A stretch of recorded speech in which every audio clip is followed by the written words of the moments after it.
মানে মানে পৃথিবীতে যত বড় বড় মানে স্কলার আলেম ছিল, ঠিক আছে, টোটাল 100 হাদিসকে আর কি সহি সাব্যস্ত করছে।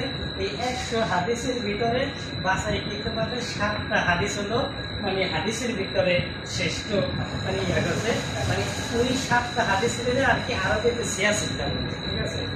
মানে হাদিসের ভিতরে ওই মানে এর ভিতরে সবথেকে উল্লেখযোগ্য হাদিস হলো সহিহ বুখারী এবং সহিহ মুসলিম, তারপরে তিরমিজি আছে, আবু দাউদ আছে, মুসনাদে আহমদ ইবনে হাম্বল, এরকম মানে এসব হাদিস গ্রন্থ হলো মানে একবারে বিশুদ্ধ, ঠিক আছে। আর বিভিন্ন অনেক মানে সহি মনে হয়, মনে হয় না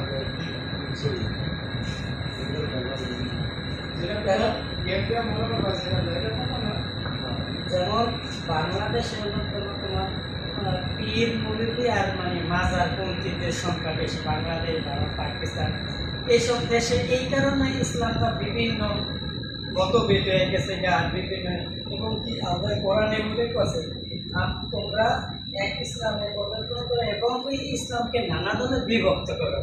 কিন্তু হিসাবে বাংলাদেশে কত গ্রুপ, এই গ্রুপ সেই গ্রুপ, আর সবচাইতে ইসলামটা